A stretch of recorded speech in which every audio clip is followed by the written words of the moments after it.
नमस्कार मित्रों, हमने कल वाले वीडियो में स्वर देख लिया था। स्वर क्या होते हैं, स्वर का वर्गीकरण क्या है, स्वरों की संख्या कितनी है।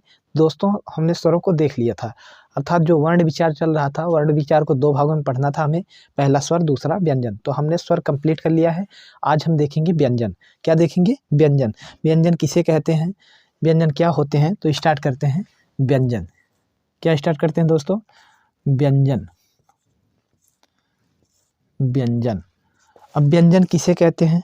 तो व्यंजन उसे कहते हैं जो दूसरों की सहायता से बोले जाएं या जो परतंत्र ध्वनि होती है। व्यंजन क्या होती है? व्यंजन परतंत्र ध्वनि होती है। परतंत्र ध्वनि होती है। अगर दूसरी परिभाषा देखें तो हम सीधे सीधे कह सकते हैं कि जो वर्ण स्वरों की सहायता से बोले जाएं, स्वरों की सहायता से बोले जाएं,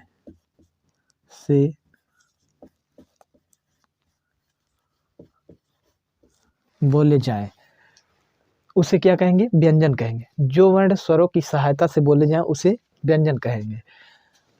अब हम देखेंगे कि व्यंजन कौन कौन से होते हैं, व्यंजनों की संख्या कितनी होती है। तो व्यंजन की संख्या कितनी होती है? संख्या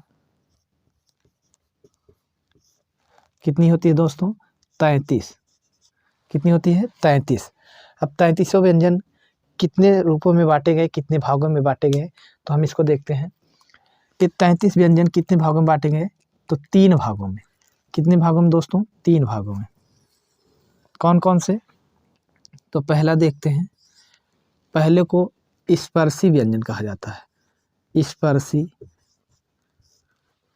या वर्गीय व्यंजन। स्पर्शी या वर्गीय व्यंजन। स्पर्शी या वर्गीय व्यंजन। दोस्तों, हम इसको अच्छे से देख लेते हैं। स्पर्शी या वर्गीय व्यंजन, इसमें कितने वर्ण आते हैं? 25। कितने वर्ण? तो 25 वर्ण। कितने वर्ण आएंगे? 25 वर्ण। कहाँ से कहाँ तक? का से मा तक।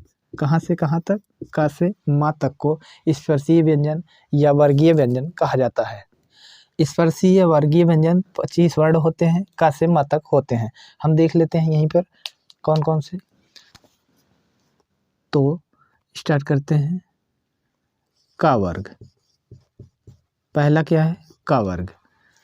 का वर्ग में कौन कौन से वर्ण आएंगे? तो देखते हैं।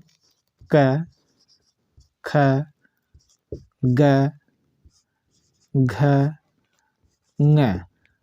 क, ख, ग, घ और ङ। इसके बाद च वर्ग।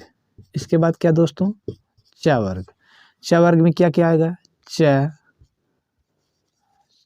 छ, ज, झ, ञ।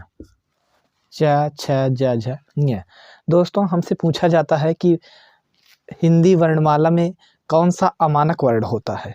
तो इस ज की आकृति अर्थात ज की लिखावट जो है पहले के ग्रंथों में या प्राचीन समय में कुछ इस तरह होती है। किस तरह? इस तरह की आकृति होती है। इसलिए इसकी आकृति के स्वरूप को देखते हुए इसको अमानक वर्ण कहा गया। क्या कहा गया? अमानक वर्ण। क्या कहा गया दोस्तों? अमानक वर्ण। किसको? झ वर्ण को अमानक वर्ण कहा जाता है। इसके बाद कौन सा वर्ग आता है? ट वर्ग। ट वर्ग।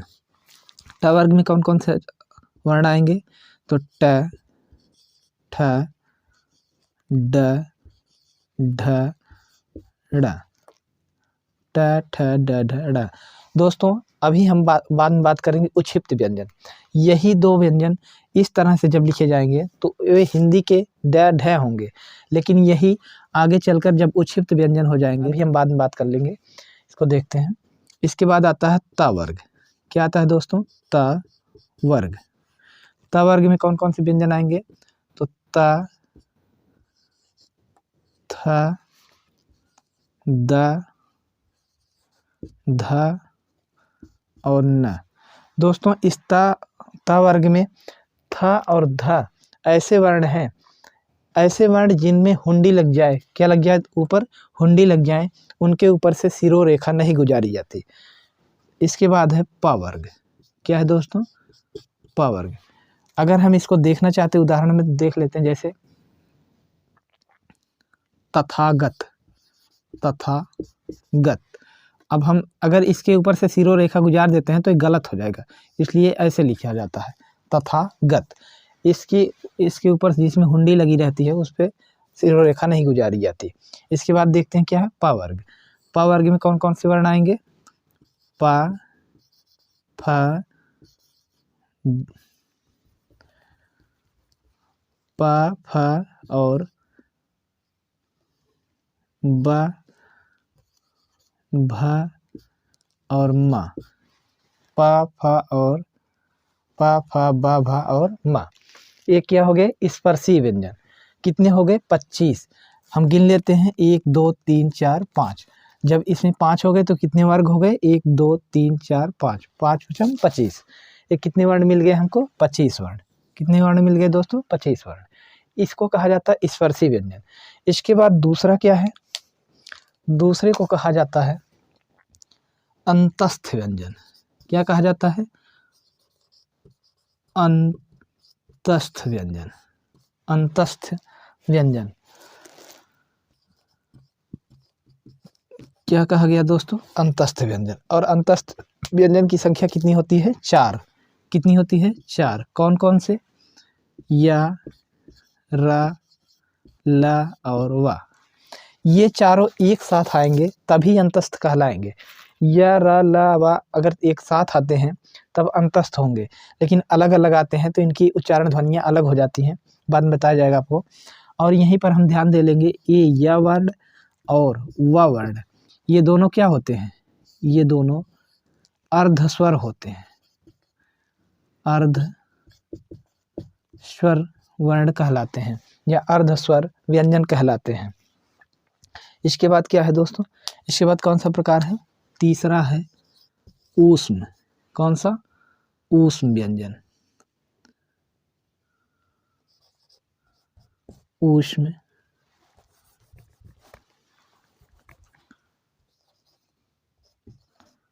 ऊष्म व्यंजन।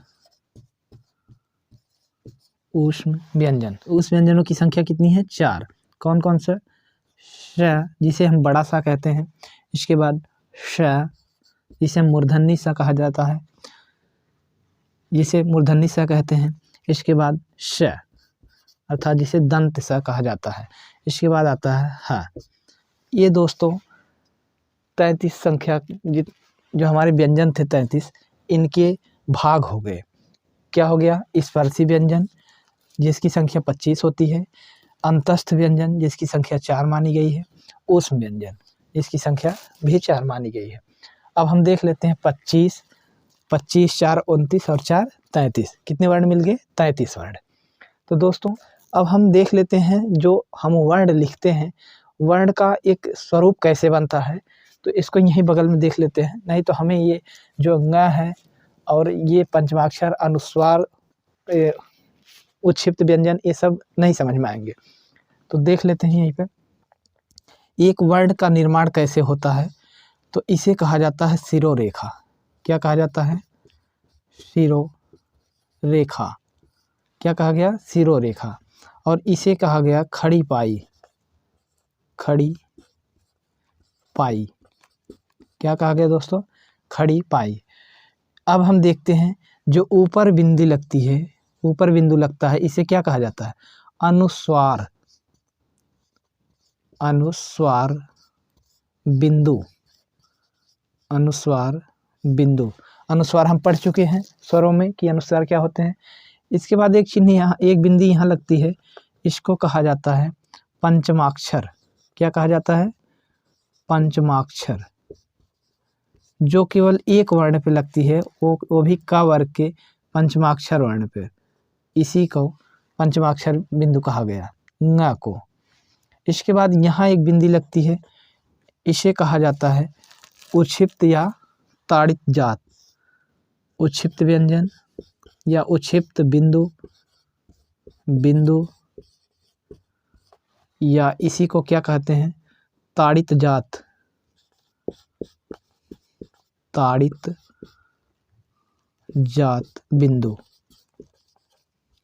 ताड़ित जात बिंदु। इसी का एक नाम और क्या कहा जाता है, फेंका हुआ बिंदु, फेंका